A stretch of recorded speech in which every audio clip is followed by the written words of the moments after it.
um, who's been your biggest role model and why? This could be for coaching and life. Your biggest, you could say one or two role models that you have tried to be like, growing up. Well, I mean, like I said earlier,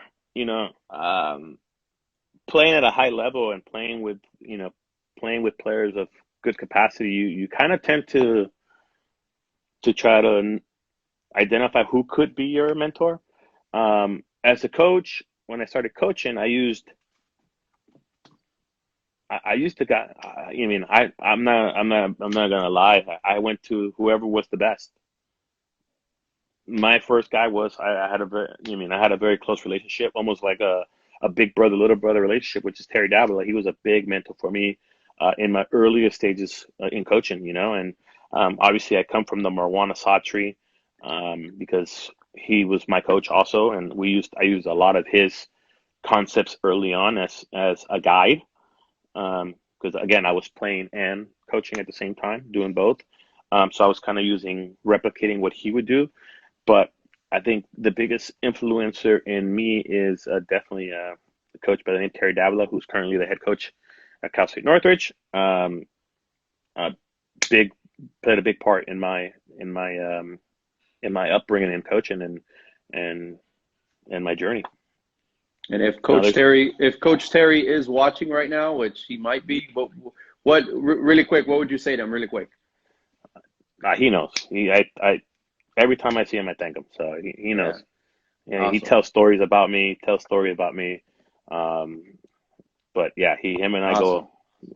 Even though we don't talk as much anymore, Yeah, um, because obviously he's with Northridge and he's doing his thing, and I'm doing the thing with the pro team and the DAs and the national team stuff. But I know awesome. that every time we see each other,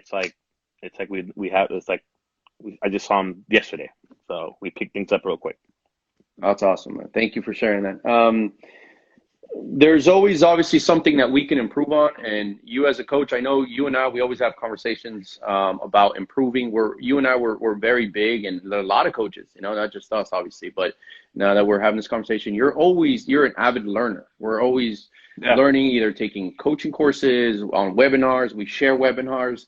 I send yeah, you send me this, I send you yeah, this, and yeah. we're always trying to connect to try to improve ourselves in the Correct. profession. And I look for you always for advice as well. And you always have an open ear, with anybody, Yeah. and I know we'll discuss that. But what's one thing right now as a coach in your profession, even, where you're at now, as the youth national team coach, the pro coach, the DA coach, what's something you can improve on right now? One thing, if you were to pick one thing. Man, I mean, it's hard to pinpoint one thing. I I, I always want to try to. I think the next best thing for me is the analytical part of the game. As Mm, you get to a higher level, the analytics kick in a little bit more. Becoming more comfortable with that, more familiar with that. I think if that's one thing. As you yeah, said earlier, I am an avid learner. One thing that, like I said, Terry instilled in me from very early on was never stop learning. Never stop learning, because the moment you stop learning is the moment you're done. So I've always taken that and taken that those words of wisdom that he gave me, and apply it now. And I share I pay that same message forward. Any young coach I see, I say, hey man, don't stop learning, keep working.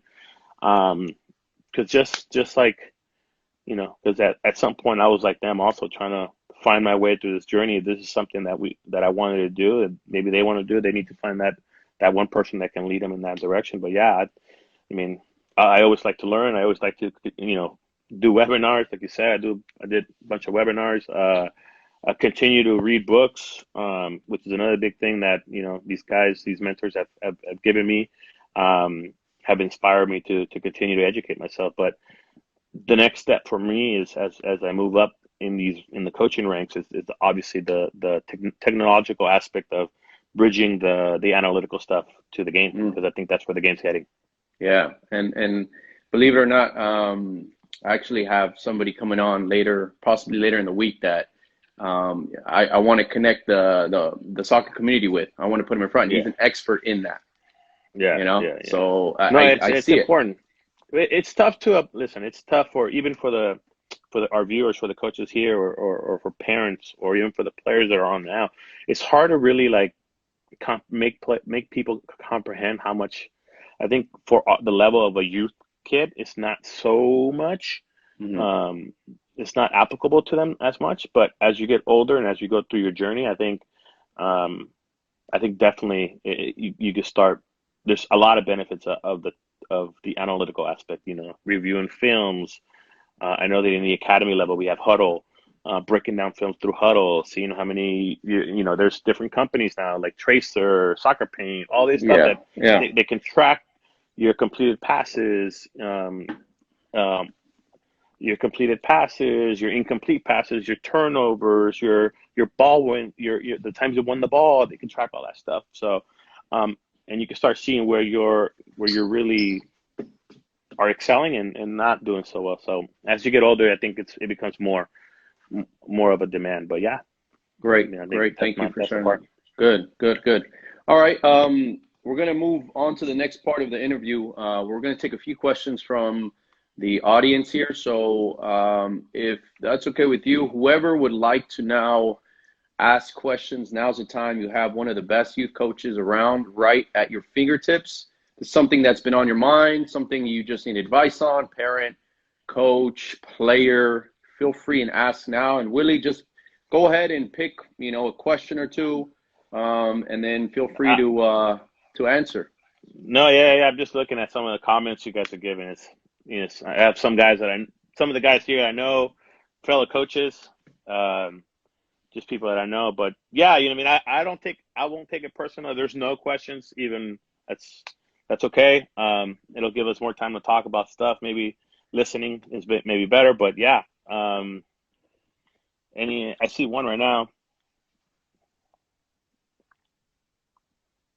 Oh, what's what I look for? Okay, um, for goalies. I mean, goalies are a special breed. Juan, how you doing, Juan? Juan Bravo, ¿cómo estás? Saludes. Um, I think for goalies, um, it's become very specialized.